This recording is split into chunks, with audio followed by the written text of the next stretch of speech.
You do not live here. People like you do not own homes in this neighborhood." Those were the first words Officer Marcus Hale hurled across the driveway, and they would become the opening line of every news report that later dismantled his career. In the span of 10 seconds, the weight of his prejudice shaped a decision that would end his future in law enforcement, shatter the silence of a wealthy cul-de-sac, and ignite a national reckoning he never imagined. Before Elena Richardson could finish closing the lid of her mailbox, Hale seized her wrist with a sudden force that stunned her body and pinned her against the hood of her own Mercedes, the metal jarring her ribs, the humiliation sharp and immediate. The handcuffs bit into her skin as if the steel carried his anger. She did not resist. She did not shout. She simply breathed through the pain with a composure that made his rage look small and unsteady. And for those watching, the question hovered in the air with quiet power. Have you ever seen a moment where cruelty walks straight into its own downfall? Before going further into this story, tell me where you are watching from today. Make sure you subscribe to the channel, and please give this video a like so more people can hear stories that reveal truth, accountability, and the power of a single recorded moment. Elena Richardson began her morning exactly as she had on hundreds of other quiet days in Oakwood Estates. She stepped out of her Mercedes in a charcoal suit and low heels, prepared for a routine briefing at the Hoover Building later that afternoon. She walked to the mailbox without rush or worry, unaware that across the street, a neighbor had made a call based on fear, assumption, and a story built on nothing more than skin color. Elena had lived here for 2 years. She had earned every piece of her home through decades of service, discipline, and sacrifice. But none of that mattered in the eyes of Officer Hale as he turned onto Maple Crest Lane. Already convinced he was confronting an intruder who did not belong, his mind shaped an entire narrative before he even stepped out of his cruiser. To him, the luxury car, the professional clothing, and the graceful confidence only confirmed what he believed. People like her, in his thinking, were the exception that proved his suspicion. He walked toward her with the rigid certainty of a man who had never been challenged in his authority. "Ma'am, what are you doing here?" His tone made the question an accusation. Elena answered in a calm voice, steady and respectful, because she had spent 25 years learning how to survive encounters with power that did not see her. "I live here," she said. "This is my home." Her answer meant nothing to him. He demanded identification, and as she reached into her purse with slow, measured movement, Evelyn Brooks, retired schoolteacher and lifelong believer in documentation, pressed record on her phone. She had lived across from Elena long enough to know the truth. She had also lived long enough to know how often the truth is ignored until someone films it. Hale took Elena's wallet and flipped through it with the carelessness of someone searching for evidence that confirmed his worldview. He skipped past the driver's license without truly reading it. He dismissed the platinum card with an absent glance. He ignored the tiny FBI shield on her lapel, the one she wore on days when she needed her presence to speak before her title. "Nice watch," he said, giving a half smile that did not reach his eyes. "Where did you get it?" His tone made the question feel like a trap, a test, a challenge to her dignity. "It was a gift from my husband on our 20th anniversary." Her voice remained composed, but he twisted her answer into something suspicious. He stepped closer. His jaw tightened. "Turn around. Hands behind your back." Elena did not raise her voice. She did not argue. She simply tried to speak reason into a moment that had already decided to ignore it. "Officer, I am cooperating, but I am telling you, this is my home." He cut her off with a sharper order. "I said turn around." He grabbed her wrist with unnecessary force, spinning her toward the warm hood of her car. Her shoulder struck the metal. For a moment, her breath left her from the impact. The humiliation stung more than the pain. Evelyn whispered into her phone, "Y'all need to see this." She lives here. I see her every single morning, within seconds. People across the country were joining the live stream, their shock rising with each frame. Elena steadied her breathing as the cuffs tightened. She had been in dangerous rooms with people who meant harm. Yet this moment carried a different weight. This was her home. This was her driveway. This was the place where she drank coffee with her husband and welcomed her daughters home from college. And now, under the morning sun, she stood accused of trespassing on her own life. Officer Hale never paused to consider his behavior. He never asked if he might be making a mistake. He never allowed himself to see the truth standing in front of him. He simply followed the path shaped by years of unchecked bias. By the time Officer Lisa Chen and Sergeant Diego Ramirez arrived, the tone of the scene had already shifted from inquiry to escalation. Elena, still calm, nodded toward her keys lying on Hale's front seat when asked for proof of residency. "Those open my front door," she said. "My mailbox, my car." Chen hesitated. Ramirez sensed something wrong, but Hale cut through their hesitation with a raised voice. "Keys can be copied." And in that moment, the divide became clear. Elena stood in the right. Hale stood in the wrong. And the world watching through Evelyn's phone felt the tension building toward something larger, something inevitable, something that would soon return to him with a force he could not outrun. As neighbors gathered in silence, the live stream climbed past 4,000 viewers. People typed messages urging someone to call the news. Others recognized Elena's face and began tagging the FBI. Elena's phone vibrated inside her purse with repeated calls. She recognized the number. Deputy Director Laura Vance. She let it ring. She needed every second of this encounter recorded. She needed the truth to be undeniable. Hale continued, raising his voice, accusing her of trespassing and resisting. He began reading Miranda rights while Ramirez tried to intervene. But bias, once fed, rarely listens to restraint. The story of that morning did not end with the handcuffs. It did not end with the humiliation or the disbelief. It would go on to unravel an entire department. It would lead to federal intervention. It would reshape policy, reshape training, reshape careers, and reshape the way a community understood itself. But for now, in this first moment, the truth was simple. A woman stood on her own driveway. A man tried to strip away her dignity, and the camera across the street captured every breath of it. Officer Lisa Chen stepped out of her patrol car with a measured posture, but the moment she saw Elena Richardson in handcuffs on her own driveway, something inside her tightened with quiet concern. She had seen unnecessary detentions before, but this one carried a distinct discomfort she could not yet name. Sergeant Diego Ramirez arrived seconds later, scanning the scene with the weary instinct of a man who had spent 15 years trying to correct mistakes made by others.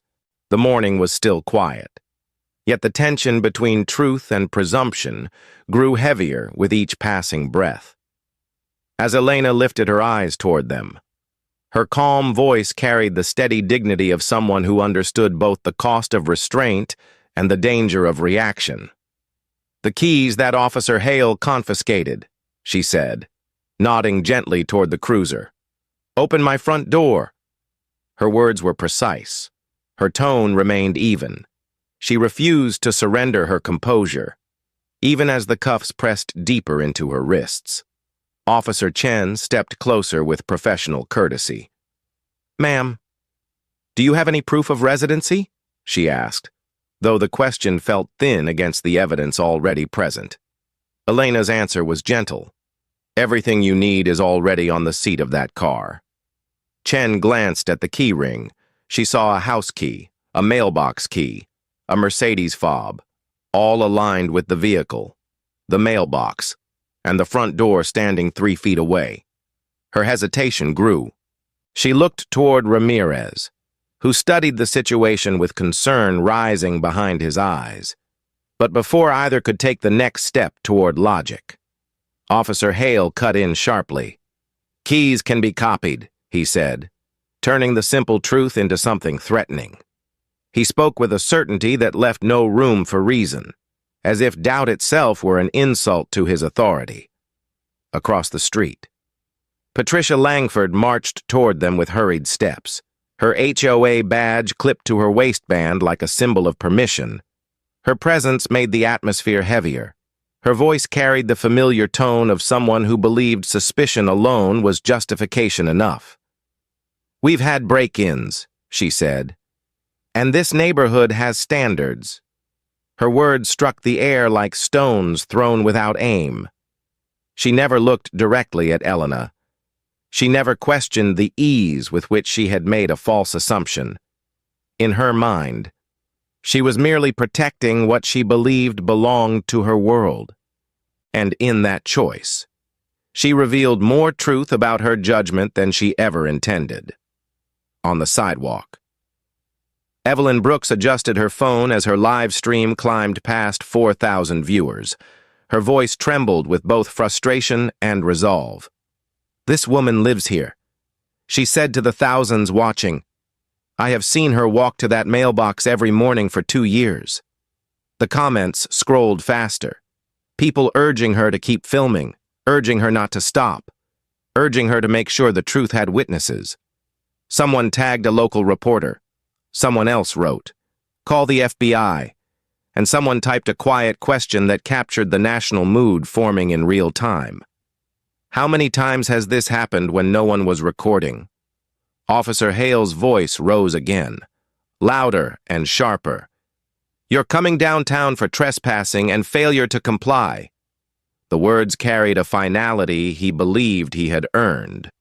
But Ramirez stepped closer, lowering his voice. "Marcus," he said, "maybe we should verify the address before we escalate this further." His suggestion held a quiet plea for reason, but Hale dismissed it with a short, aggressive shake of his head. "No, I'm done playing games with this." His tone made the moment feel irreversible, as if truth itself had been reduced to an inconvenience he no longer felt obligated to acknowledge. Elena closed her eyes briefly, allowing a breath to settle her pulse. She had been in interrogation rooms with men who wanted to intimidate her. She had sat across from foreign dignitaries who tried to challenge her authority. She had testified before committees where senators tried to twist her words. Yet none of those moments carried the same sting as standing handcuffed on her own driveway, accused of trespassing on the life she had worked decades to build. Her silence now was not surrender. It was intention. Every second of this encounter was becoming evidence. Her phone, still in her purse, vibrated again. It was Deputy Director Laura Vance. A call from her second-in-command was never casual. Laura would not call twice unless something critical demanded response. And she had called 4 times. Elena felt the vibration through the fabric and understood the importance instantly. But she did not ask for her phone. She did not call out for assistance. She allowed the moment to continue because she needed the full truth to unfold in front of witnesses. She needed every unjust action preserved. The live stream crossed 6,000 viewers. A local parent walking a dog paused at the curb, their expression shifting from confusion to concern. A teenager riding a bicycle stopped, pulled out a phone, and began recording. Neighbors stepped onto porches. Whispers rose in the air like distant echoes. People began to recognize Elena. Some had seen her on local news. Others remembered the ribbon-cutting ceremony when she moved into the neighborhood with her husband. Yet none had stepped forward before. Now, with the image of a respected woman in handcuffs forcing them to confront their own silence, the crowd grew thicker. Officer Chen took a small step back, watching Hale closely. Something in his posture alarmed her. His breathing had shortened, his jaw was locked, his eyes carried a tension she had seen before in officers who had stopped thinking. She looked toward Ramirez again, and he gave her a slow, deliberate nod. He was concerned, very concerned, The moment now held the fragile weight of possible escalation, but before any new command could be issued, before Chen or Ramirez could intervene, Hale began reading Miranda rights, his voice raised enough for the neighbors to hear every word. The decision to place Elena under formal arrest became the point where the situation shifted from questionable to undeniable. As the words continued, Elena kept her posture steady. Her voice remained calm. She answered every question without resistance. Her sense of control came not from power, but from discipline. She had led teams in crisis zones. She had stood in the aftermath of threats and investigations that endangered her life and the lives of those she loved. Yet here, in the quiet of mid-morning, she stood as a black woman facing a man who believed authority belonged only to him. The arrest pressed a deeper divide between what was factual and what was assumed. Ramirez attempted another soft approach. "Marcus, we should slow this down." But Hale cut him off again. His pride, sharpened by years of uncorrected bias, drove the moment forward and unknown to him. That pride was being recorded from 5 angles and broadcast to thousands. The live stream crossed 7,000. Viewers began sending messages asking for Elena's name. Some recognized her immediately. Comments lit up the screen. "Is that the FBI director? This cannot be happening. Someone call the bureau." And then the moment tightened into silence. The kind of silence that comes before everything shifts. The vibration in Elena's purse had stopped. The call had gone to voicemail, but its impact was already on its way. The story, which Hale believed he controlled, was beginning to slip from his hands with every breath. The weight of his decision prepared to return to him with consequences he could not imagine. For now, though, he believed he had won. The cuffs stayed on, the charges stood, and the neighborhood watched the slow unraveling of a man who had mistaken authority for truth. The phone rang again from inside Elena Richardson's purse, its vibration muffled but persistent, and this time, Officer Marcus Hale snatched it with the confidence of a man convinced he was in full control of the moment. He glanced at the screen with a smirk ready on his mouth, prepared to mock whoever dared to interrupt him. But the name on the display froze the breath in his throat. Vance. Laura, FBI Deputy Director. The smirk faltered, yet he forced it back. Unwilling to let doubt show, he pressed the answer button with careless arrogance. "Whoever this is," he said, raising his voice for the benefit of the gathering neighbors, "your friend is under arrest for trespassing and failing to comply." The silence that followed lasted only 2 seconds. But those 2 seconds would be replayed on every news network in the country, because the voice that answered carried the unmistakable authority of someone unaccustomed to being questioned. "This is Deputy Director Laura Vance, FBI." Her words cut through the air with a calm sharper than any shout. "You will remove the handcuffs from Director Elena Richardson immediately, for the first time since he arrived." Hale's expression cracked. "Director," he began, but the title caught in his mouth. Ramirez stepped closer and heard the voice through the speaker. His eyes widened in a way that told anyone watching that something irrevocable had just been revealed. And as Evelyn's live stream ticked past 10,000 viewers, the cul-de-sac held its breath. The moment that would destroy Hale's career had arrived. Before he could respond, 3 black SUVs turned onto Maple Crest Lane with controlled speed, their government plates catching the morning light. The sight made Patricia Langford stumble backward on the sidewalk. Officer Chen took a step away from Hale with quiet instinct. Ramirez straightened as if preparing for inspection, but Hale stayed rooted in place, one hand still gripping the phone as if he could force the moment to obey him. The SUVs rolled to a stop with practiced precision. Doors opened, and Deputy Director Laura Vance stepped out with the unmistakable calm of someone who understood both power and timing. She wore a Navy suit, her credentials already in hand, as 6 federal agents fanned out behind her in deliberate formation. The weight of their presence settled over the street like a shift in the weather. The watchers on porches fell silent. The teenager with the bicycle lowered his camera only to hold it up again, realizing he was documenting something larger than any morning routine had ever offered. Vance's eyes swept the scene with a steady, unhurried assessment that captured every detail. Elena handcuffed beside her own Mercedes, Hale standing rigid with the phone in his hand, Chen visibly uneasy, Ramirez already realizing what had gone wrong, and a cluster of neighbors beginning to understand that they had witnessed something much larger than a simple misunderstanding. "Director Richardson," Vance said, speaking with formal clarity for the benefit of every camera now recording. "Status." Elena lifted her chin, her voice calm even as the cuffs continued to press her skin. "Currently detained on my own property for trespassing. Deputy Director." The sentence carried no anger, no raised volume, only truth, and truth delivered with grace can sting more sharply than any accusation. Vance turned to Hale with the controlled poise of someone who had testified before congressional committees and negotiated federal intervention across half a dozen states. "Unlock those cuffs," she said. There was no shout, no threat, only certainty. Hale hesitated, his pride wrestling with the reality unfolding around him. But when Ramirez stepped closer, giving a quiet but firm nod, the last fragile piece of Hale's defiance broke. His hands shook as he reached for the key. The cuffs clicked open with a sound that would echo across every news broadcast for weeks.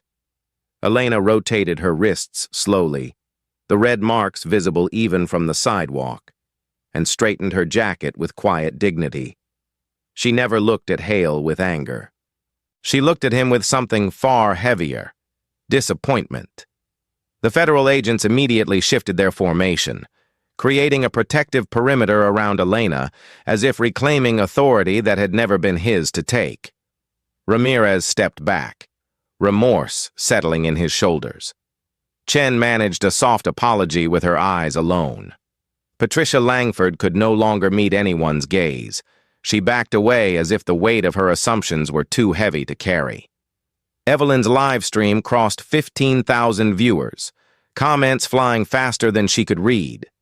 "This is unbelievable. She's the FBI director.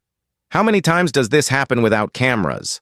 The raw shock in those messages reflected the same shock now spreading across the faces of neighbors who had assumed that fear justified suspicion. Within minutes, the lead agent signaled toward the end of the street. A mobile command post turned the corner. A large vehicle bearing both FBI and Department of Justice Civil Rights Division markings. Its arrival marked the moment when a simple driveway confrontation transformed into a federal incident.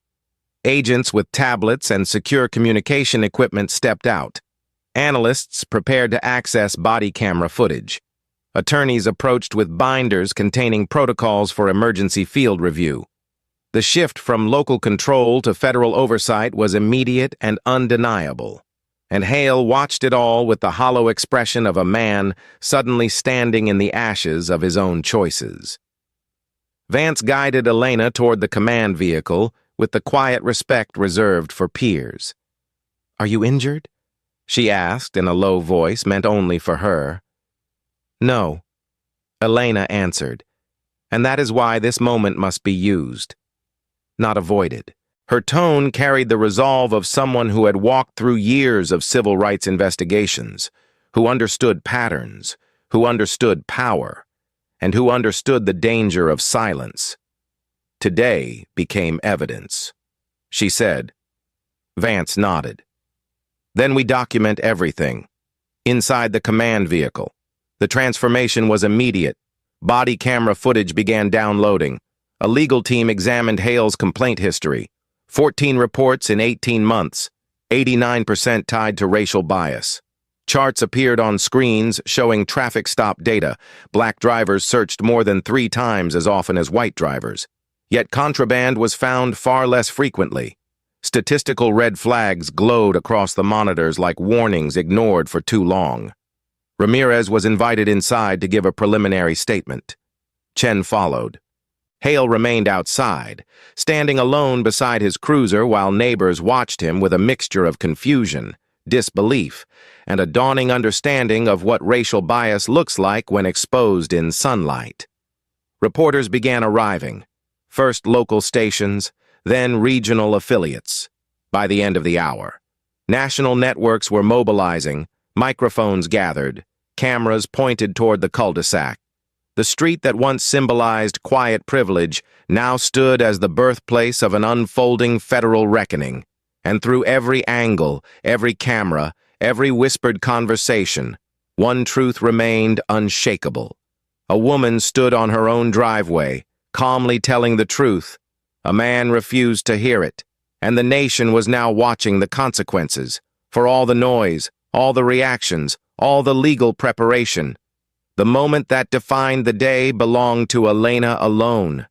She stepped out of the command vehicle, faced the reporters without a hint of theatrics, and offered a single sentence that would be replayed for years.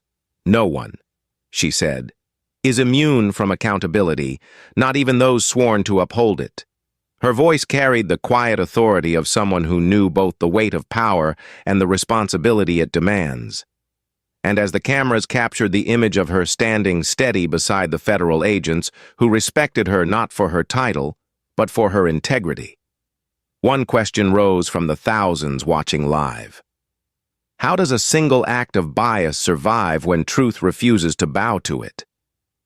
The arrival of the mobile command post marked the moment when the ground beneath Officer Marcus Hale's feet shifted from familiar authority to unavoidable accountability, and the transformation was immediate. Federal agents stepped out with quiet efficiency, their movements deliberate, their expressions controlled. They did not raise their voices, they did not show anger. Their calm alone dismantled whatever confidence Hale had left. Deputy Director Laura Vance stood near the entrance, reviewing preliminary reports while the Department of Justice Civil Rights Division prepared its own on-scene assessment. The cul-de-sac, once a place of quiet privilege, had become a living demonstration of federal power stepping into a local failure.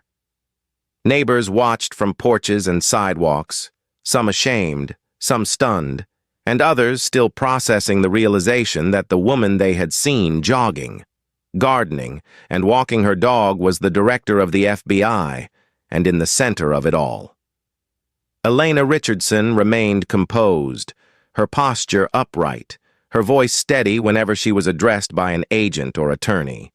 She had waited her entire career for the country to understand what happened when bias operated unchecked. She never wanted to be the example. But now that the moment had arrived, she intended to let the truth unfold without interruption or apology. Inside the command post, screens flickered to life as technicians downloaded body camera footage from the officers on scene.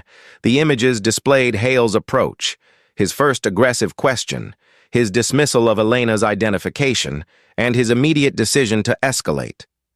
Federal attorneys leaned in with trained eyes, their experience allowing them to recognize the cues that confirmed discriminatory conduct, the tone of his voice, the absence of investigative steps, the abrupt shift to physical force. Ramirez's footage revealed his attempts to de-escalate, his effort to verify the address, his visible concern. Chen's footage showed hesitation, uncertainty, and a quiet struggle between following orders and recognizing injustice. Hale's footage was the clearest of all, not because it justified him, but because it revealed the speed with which he reached for control when none was necessary. And every second of that footage now belonged to the Department of Justice. Agents began gathering call logs, dispatch notes, and the original 911 report. The call from Patricia Langford had been short, filled with phrases that revealed more about her perception than about reality. Suspicious person, not someone who lives here, trying to enter a house. Her voice trembled on the recording, but not from danger, from certainty in a bias she never thought would be questioned. Department of Justice attorneys noted her wording carefully. Community prejudice was not a federal crime, but it often served as the spark that revealed deeper structural failures. What mattered now was how officers had acted on that assumption, and Officer Hale had acted with absolute certainty that Elena Richardson did not belong. Chief Harlan Brooks arrived at the scene 20 minutes after the command post settled in place. His car pulled up slowly, almost cautiously, as though he understood the damage before he even stepped out. His face carried the strain of a man aware that his department had operated for years on the edge of a problem he had refused to confront. He wiped his palms on his slacks, adjusted his tie, and walked toward Vance with forced professionalism. "Deputy Director," he said quietly. "I came as soon as I heard." Vance did not offer a handshake. She simply looked at him with the directness of someone who had collected enough evidence in the past hour to open a federal review. "Chief Brooks, we will be conducting immediate on-scene assessments." Her voice was neutral, but its clarity left no room for negotiation. "You will provide full access to all internal affairs documents, personnel files, and use of force records involving Officers Hale, Chen, and Sergeant Ramirez, and we will require every stop and search report from the last 18 months. Brooks swallowed, nodding with the stiff compliance of a man who understood the weight of what he was hearing. As documents were transferred into the mobile unit, the numbers painted a devastating picture. Officer Hale had 14 complaints in 18 months. 89% involved people of color. Only 2 complaints had resulted in written reprimands. None resulted in suspension or retraining. Department of Justice attorneys compared this to traffic stop statistics already on file. Black drivers in Fairfax were searched 3.2 times more often than white drivers, yet had contraband hit rates 35% lower. The disparity was so stark that it formed a textbook foundation for a potential pattern or practice investigation under federal law. And Elena Richardson, standing quietly outside the command post, had been investigating similar departments across the country for almost 2 decades. Now she had become the evidence. Reporters gathered in growing numbers, cameras angled toward Elena with a mixture of concern and reverence. She had not asked for attention. She had not made a public statement. She had simply answered questions from agents and allowed the process to unfold. But her presence alone, dignified, calm, and unmistakably authoritative, made the moment powerful. A journalist from a regional affiliate asked, "Director Richardson, do you intend to press charges?" She answered with a measured tone. "The Department of Justice will determine the appropriate course of action," another reporter asked. "What do you hope comes from today?" Elena paused, choosing her words with care. "Clarity," she said, "and accountability. Nothing more and nothing less." The agents continued their work with steady precision. They took statements from neighbors, including Evelyn Brooks, who provided her live stream footage voluntarily. They took Patricia Langford's statement as well, though her posture shifted from certainty to discomfort the moment she realized the consequence of her assumptions. Ramirez offered a full account, admitting he had advised Hale to verify the address before escalating. Chen spoke softly, acknowledging her internal conflict during the encounter, and Hale sat on the curb beside his cruiser, staring at the pavement with the blank expression of someone who finally understood the depth of his mistake. His uniform, once a symbol of authority, now felt like a weight pressing into the reality he had created. Inside the command post, one of the Department of Justice attorneys approached Vance with a preliminary recommendation. "We have grounds," she said. Vance nodded. "Prepare the initial findings. A decision of this magnitude normally required weeks, even months, of analysis. But when an incident unfolded with such clarity, the federal response moved faster. Elena was invited into the vehicle, not as a victim, but as the leader of the agency coordinating the review. The symbolism was not lost on anyone.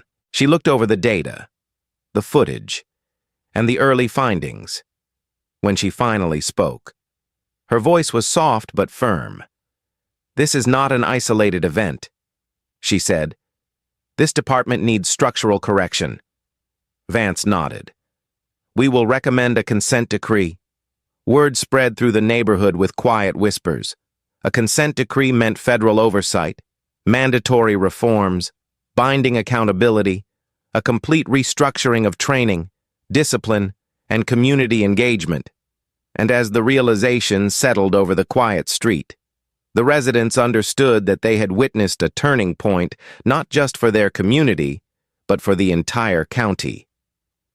Elena stepped out of the command post and walked to the end of her driveway. The marks from the handcuffs were still visible on her skin. She touched them lightly, not in pain, but in reflection. A reporter raised a microphone. "Director Richardson, do you believe this moment will lead to real change?" She looked at the cameras, her voice steady and sincere. "Every system can change," she said, "but only when the truth is acknowledged. Today, the truth is undeniable," and as the cameras captured her standing beneath the morning light, federal agents arranged behind her. One question rose across every living room watching the broadcast. What happens when the highest law enforcement official in the country becomes the victim of the very injustice she has spent her life fighting?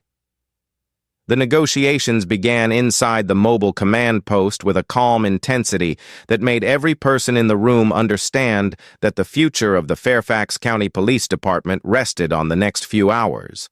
Chief Harlan Brooks sat across from Deputy Director Laura Vance and two senior attorneys from the Department of Justice Civil Rights Division.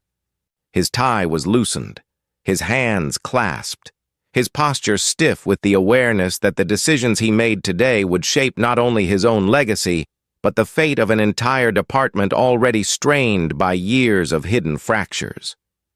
The federal team laid the preliminary report on the table, each page documenting the patterns that had grown too large to ignore: body camera footage, complaint histories, statistical disparities, racial profiling data, and internal affairs omissions formed a case so clear that even Brooks, who had once believed he could navigate any crisis with patience and public reassurance, now felt the weight of a storm he could not outrun. Vance opened the meeting without ceremony.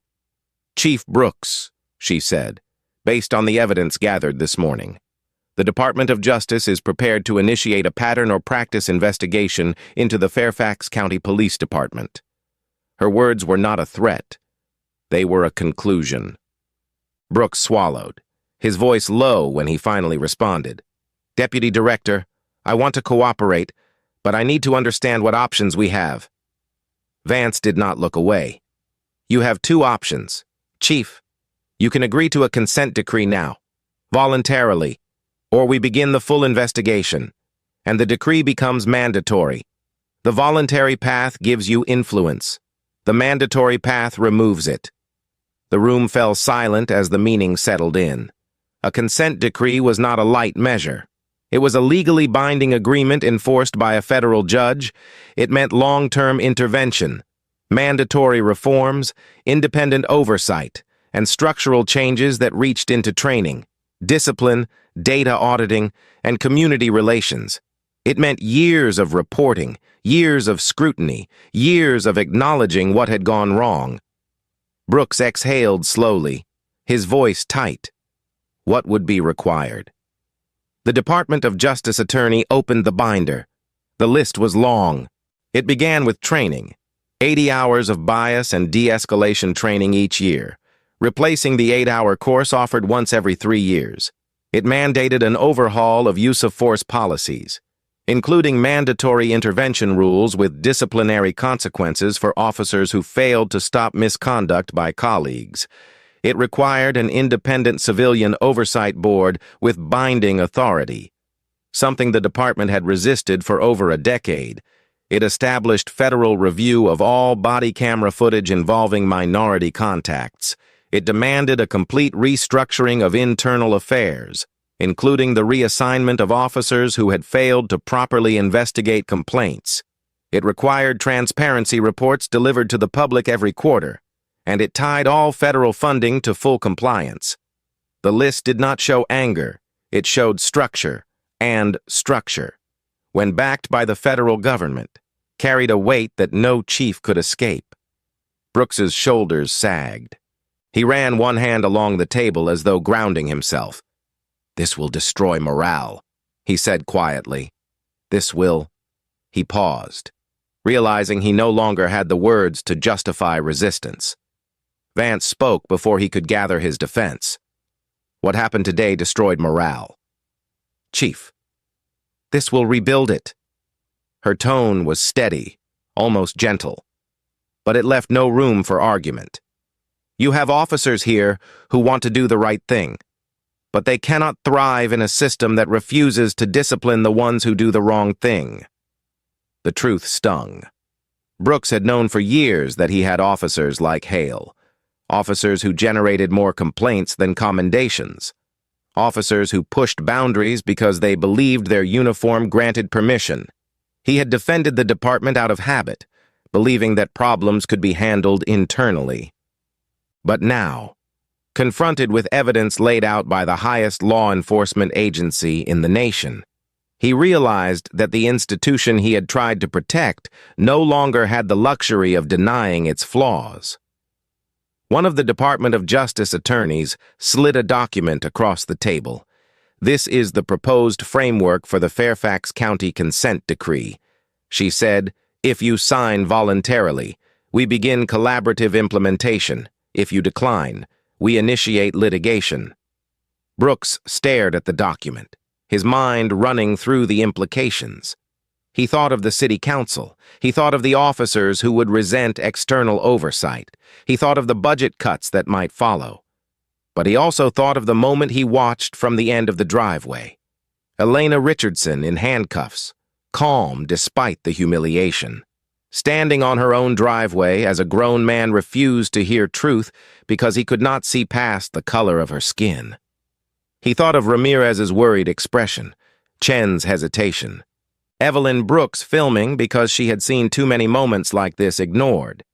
And he realized that the problem had not begun today. It had begun long before. Shaped by years of habits no leader had been willing to confront. He looked up at Vance. "If I sign this," he said carefully, "I want to ensure my officers understand that this is not punishment, it is correction." Vance nodded. "Then lead them through it. Do not hide from it." Silence returned, but this time it felt like the silence before a choice that must be made, not avoided. Brooks took the pen. His hand trembled slightly as he touched it to the page, with a single signature. He accepted federal oversight. He accepted reform. He accepted the end of the culture that had allowed this morning's incident to occur. When the pen lifted from the page, the weight of the decision settled over him like a long-delayed truth. He handed the document back to the attorney. "We will comply," he said, fully, outside the command post. Vance stepped into the sunlight to address the press. Agents stood behind her, their presence understated but powerful. Residents gathered in small clusters, feeling the shift in the atmosphere. Cameras pointed toward her. Microphones rose. She began without theatrics. "The Fairfax County Police Department has entered into a voluntary consent decree with the Department of Justice. The hush that followed held the fragile shock of a community absorbing responsibility." She continued. "This decree mandates comprehensive reforms designed to ensure equal treatment, transparent policing, and restoration of public trust." Reporters scribbled notes. Neighbors listened closely. Hale, sitting on the curb, stared down at his hands as if seeing them for the first time. Elena watched from several feet away, her expression steady, her breathing controlled. She had not sought this outcome, yet she understood its necessity. When a reporter asked whether she believed the consent decree would change the culture of policing in Fairfax County, she answered with quiet conviction, "Culture changes when truth is not denied," she said. And today, truth was seen. The room of the nation seemed to listen. The rest of the morning unfolded with steady, unhurried purpose. Department of Justice attorneys explained implementation steps to Brooks and his command staff. Federal analysts began drafting the first public transparency report. Agents provided immediate guidance on reviewing body camera archives. And in a quiet corner of the command post, Ramirez and Chen offered voluntary written statements, acknowledging what they saw and what they wished they had done sooner. Neither was reprimanded in that moment. Their honesty mattered. Their willingness to confront the truth would shape their future roles. By early afternoon, the consent decree had already begun shifting the dynamic in Oakwood Estates. Residents who had watched the scene unfold now realized they had witnessed the birth of a historic reform effort. Some looked at Elena with renewed respect. Others reflected on their own assumptions. And Evelyn Brooks, who had filmed the entire encounter without knowing how far it would reach, now stood with her phone lowered, tears filling her eyes. "I just wanted someone to see," she whispered, and across the country, in homes watching the live broadcasts. One quiet realization spread. Reform does not begin in courtrooms. It begins in moments when injustice is undeniable. Officer Marcus Hale sat alone in the small interview room at Fairfax County Police Headquarters, the fluorescent light circling above him like an accusation he could not avoid. The hours since his confrontation with Elena Richardson had drained the confidence from his shoulders, leaving only the weight of consequences he never expected to face. The consent decree had been announced publicly. Federal oversight was now a reality. And Hale, once certain of his authority, now found himself stripped of the illusion that his uniform could shield him from accountability. The department moved quickly, not out of haste, but because the truth had been laid bare in full daylight. His suspension without pay was immediate. The notification delivered in calm, precise language by a deputy chief who looked at him not with anger but with disappointment. "You will be placed on administrative leave pending further review under the federal consent decree." The notice read, "You are required to attend mandatory training and cooperate fully with corrective action." But beneath those words was the truth no paper needed to state. Hale would never regain the stature he believed he had. He would never be promoted. And he would never again move through Fairfax County in a patrol car as if the world belonged to him. His record, now marked with a formal finding of racial profiling, was permanent. Officer Lisa Chen received her consequences in a more tempered tone. She was issued a written reprimand citing failure to intervene.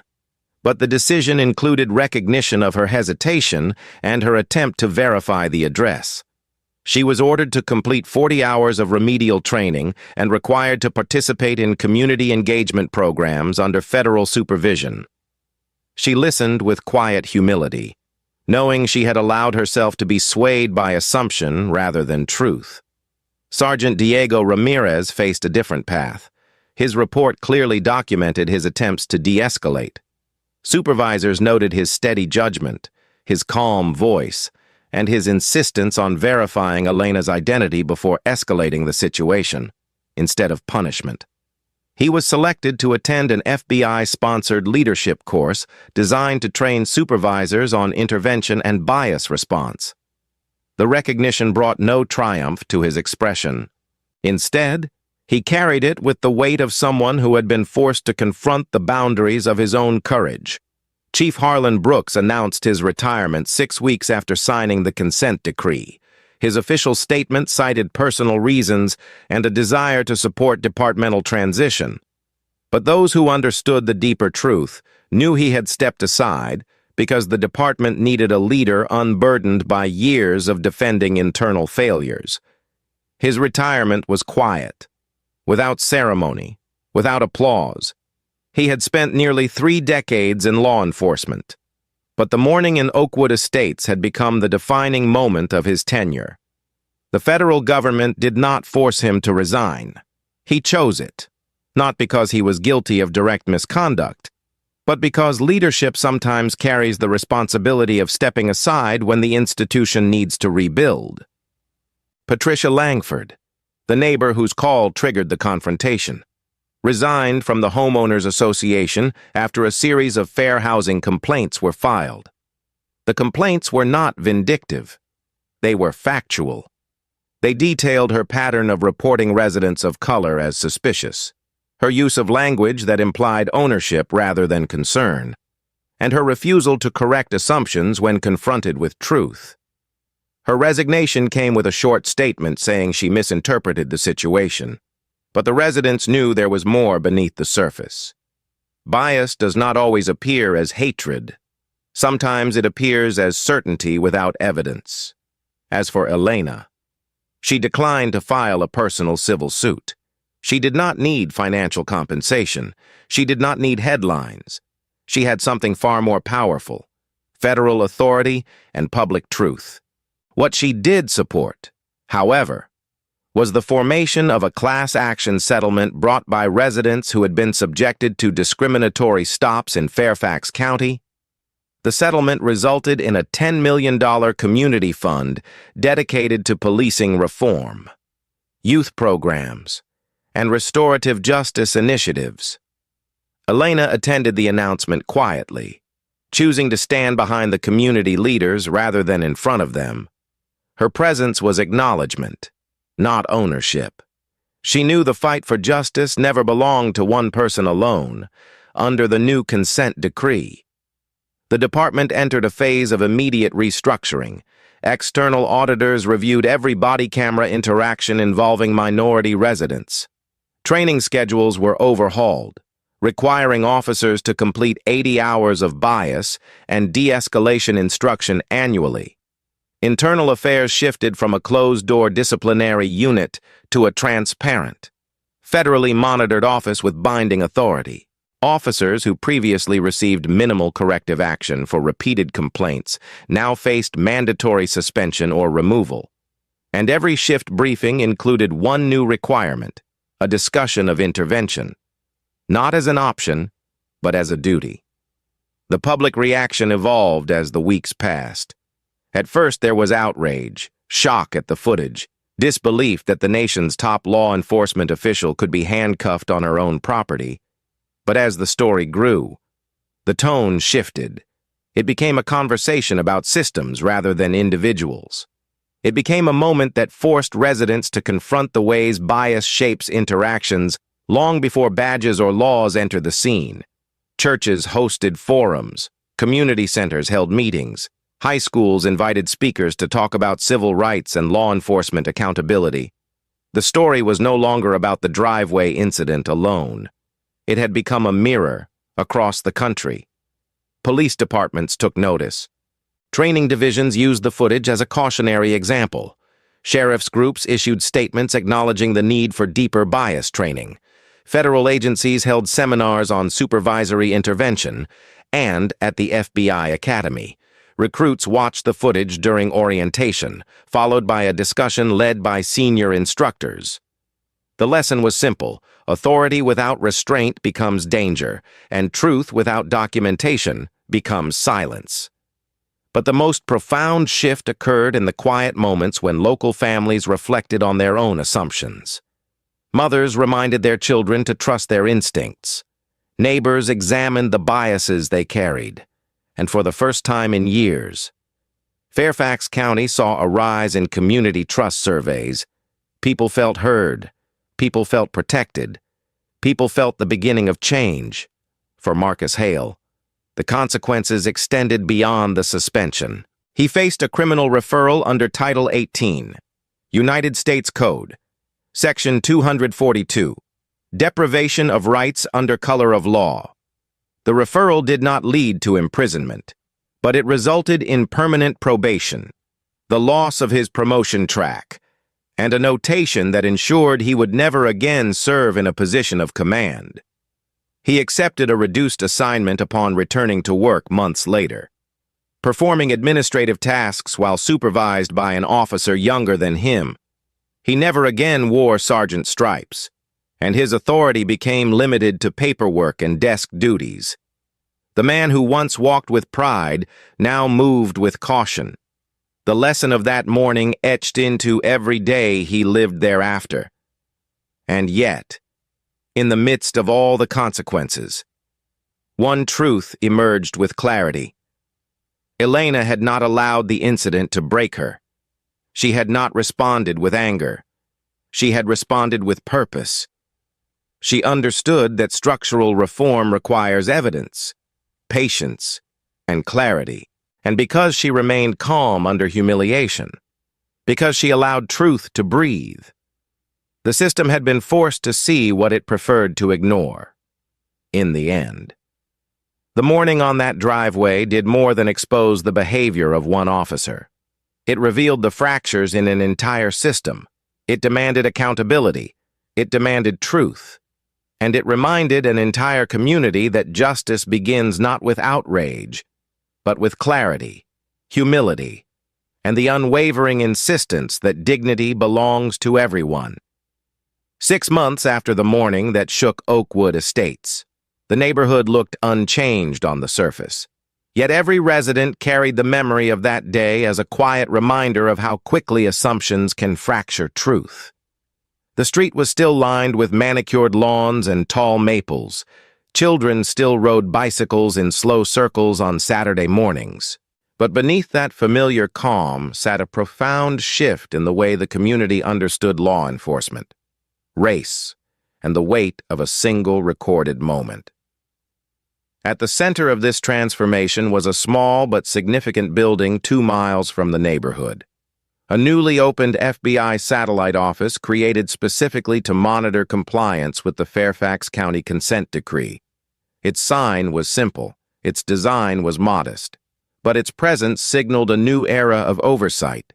Team after team of analysts, auditors, and community liaisons worked inside, reviewing footage, interviewing residents, measuring progress, and ensuring that reform did not fade with public attention. The early data told a story few expected to see. Racial profiling traffic stops had dropped 62% in the first quarter. Complaints of biased behavior decreased 41%. Community trust surveys rose 54%, marking the highest confidence levels in the county in nearly a decade. Inside this evolving landscape, Elena Richardson returned to her duties with renewed purpose. Though she carried the emotional echo of that morning like a shadow she refused to ignore. She had testified before Congress twice since the incident. Her second appearance before the Senate Judiciary Committee drew national attention as she spoke calmly about systemic bias, oversight, and the reforms emerging from the consent decree. She did not mention Hale by name. She did not describe the pain of the metal cuffs or the shock of being treated like a stranger on her own driveway. Instead, she spoke about the need for data transparency, mandatory retraining, community partnerships, and the moral obligation of law enforcement to reflect the dignity of the people they serve.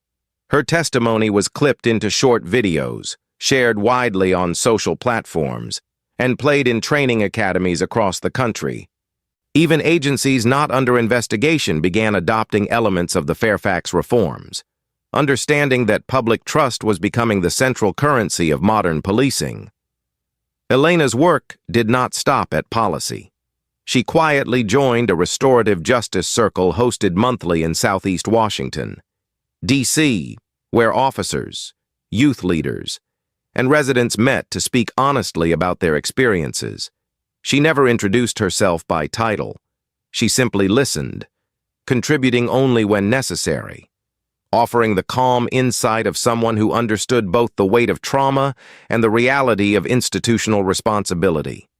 Her presence carried no judgment, only empathy, and for the officers attending, some reluctantly, some curious, some determined to learn.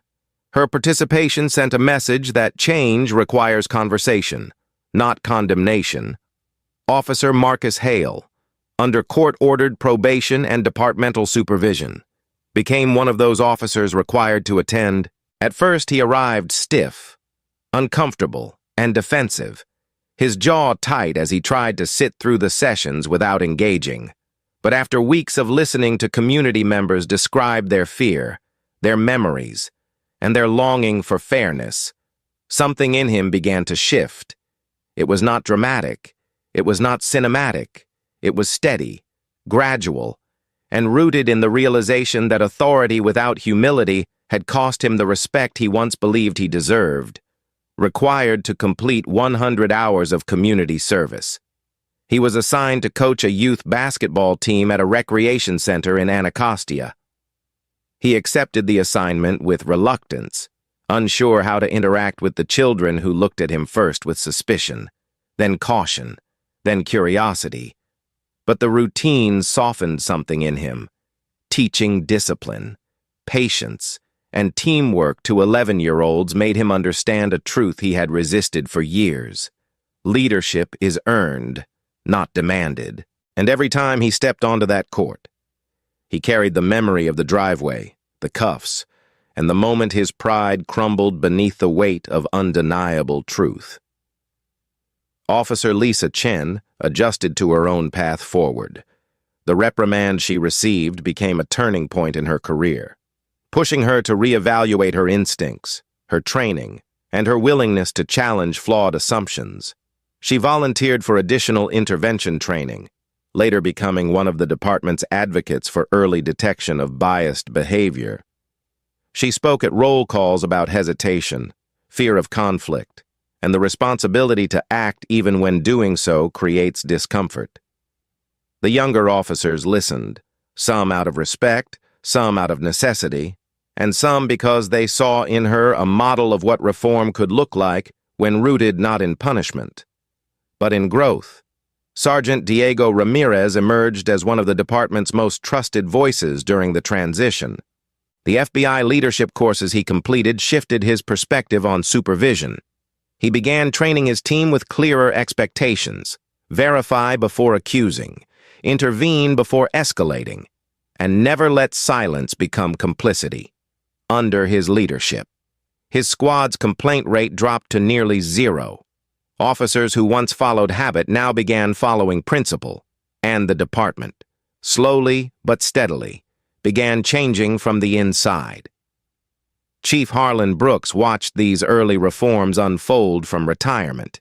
He kept his distance, unwilling to interfere, yet uncertain how to let go of a department he had loved but failed to guide fully. Now and then he drove past the new FBI satellite office. He never stopped his car. He never approached the building. But he looked at it with a mixture of regret and acceptance, understanding that his departure had opened the space needed for genuine reform. The most enduring impact, however, came from one source no one expected: the quiet presence of Evelyn Brooks, the retired teacher whose decision to record that morning changed the course of an entire county. Her video, now viewed more than 15 million times, became required training material at the FBI Academy, the Department of Justice's Civil Rights Division orientation program, and several state police academies. Young recruits watched it during their first week, learning not only what went wrong, but how bias can appear in ordinary moments, unnoticed until it becomes undeniable. Evelyn never sought recognition. She never gave interviews, but the clip of her soft voice whispering, "She lives here," echoed across the country as one of the most powerful lessons in modern policing. For Elena, the return to routine carried its own quiet triumph. On mornings when the air was cool and the street was still, she walked to her mailbox just as she had the day of the incident. Some neighbors waved, some apologized, others simply watched with new awareness. She did not hold their silence against them. She understood that change often begins with discomfort, behind the scenes. Federal oversight continued shaping the department. Officers learned to adapt to new expectations. Supervisors followed stricter guidelines. Data analysts monitored patterns for early warning signs, and for the first time in years, the community began to trust that the system could correct itself when pushed by truth and accountability. When Elena testified at a national conference on law enforcement reform, she spoke a sentence that would later appear on posters and training walls. Accountability is not punishment. Accountability is restoration. The audience fell silent at her words, and for many listening, that moment became a turning point, a reminder that justice is not merely the absence of wrongdoing, but the presence of integrity. As Oakwood Estates settled back into its quiet rhythm, Elena continued her morning walks, her leadership, and her service with renewed clarity. And every new FBI agent assigned to the field learned the lesson born from her driveway confrontation. Document everything. Stay calm.